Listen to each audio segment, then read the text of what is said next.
Retirement doesn't happen at a single age. It can vary based on your individual situation. But in this video, we're going to focus on two commonly accepted retirement ages, 55 and 62. What if retiring at 55 gives you more freedom, but also creates more financial pressure later? And what if waiting until 62 gives you more security, but costs you years of retirement that you can't get back? That's the tension many people feel when they start thinking seriously about retirement. Because retiring at 55 instead of 62 can affect almost every part of your financial life: your income plan, your healthcare costs, your Social Security strategy, your taxes, your investment risk, and the number of years your money may need to last. I've met people who retired at 55 and never regretted it. I've also met people who retired early and felt pressure much sooner than they expected.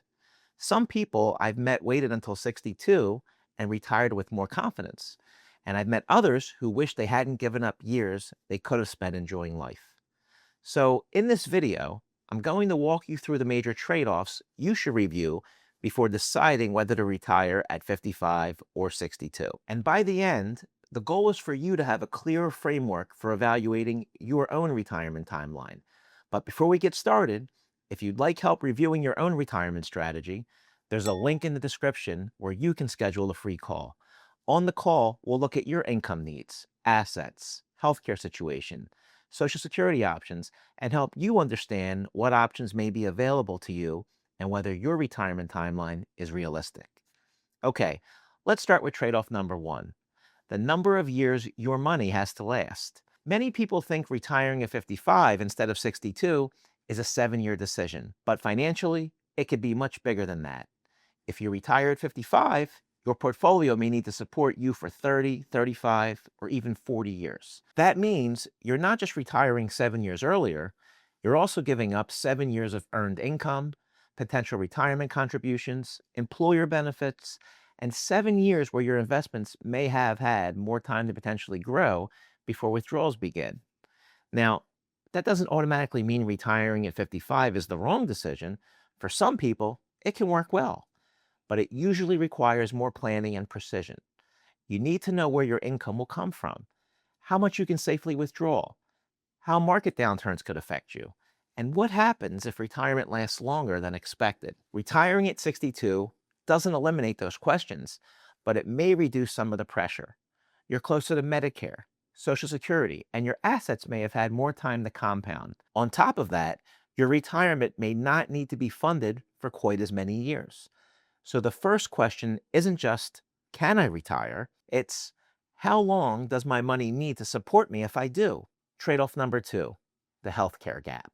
Healthcare is one of the biggest differences between retiring at 55 and retiring at 62. At 55, Medicare is still 10 years away. At 62, it's still 3 years away. The gap can create a major planning issue. If you leave work before Medicare eligibility, you'll need to figure out where health insurance comes from and what it may cost. For some people, that may mean coverage through a spouse. For others, it may mean private insurance.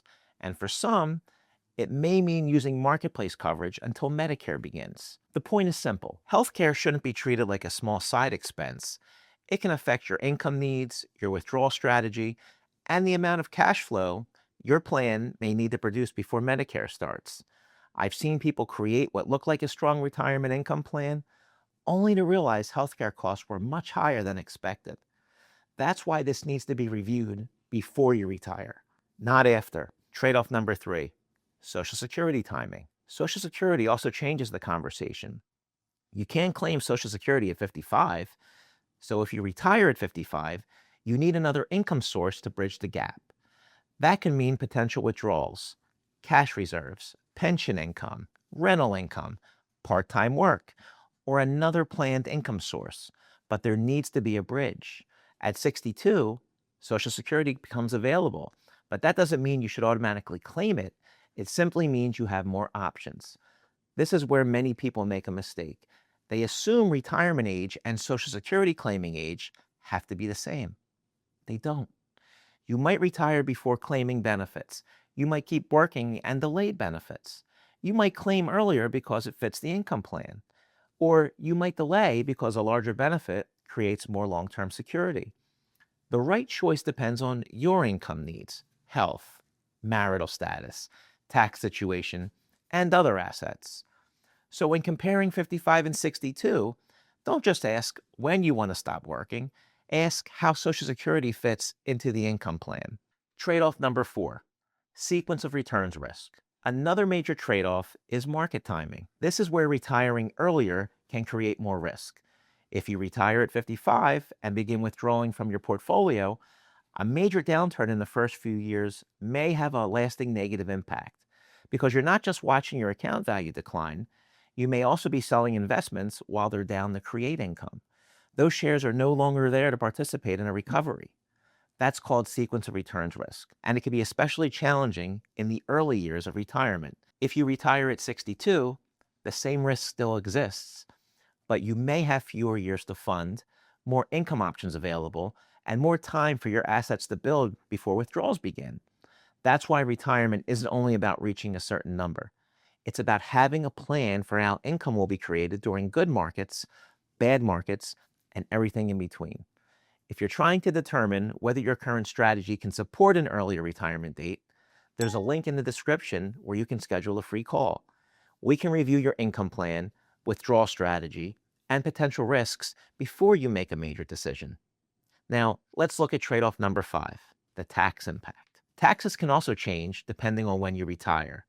If you retire at 55, you may have several years before Social Security begins and before required minimum distributions start later in retirement.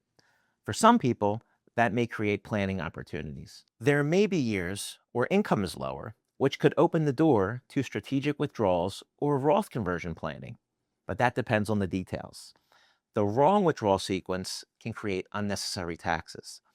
And if you're using retirement accounts too aggressively in your 50s or early 60s, you may reduce flexibility later.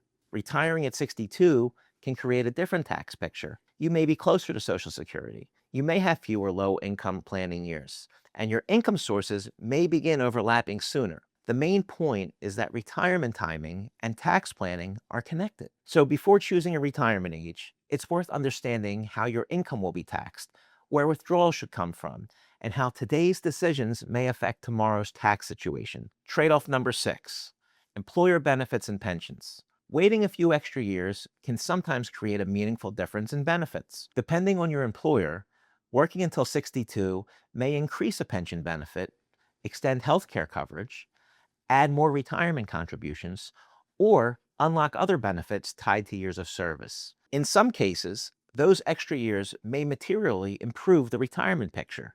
In other cases, the added benefit may not be worth the time you're giving up. That's why this part needs to be measured. What do you actually gain by waiting? More income, better healthcare options, a larger pension, more savings, less risk? Then compare that to what you give up.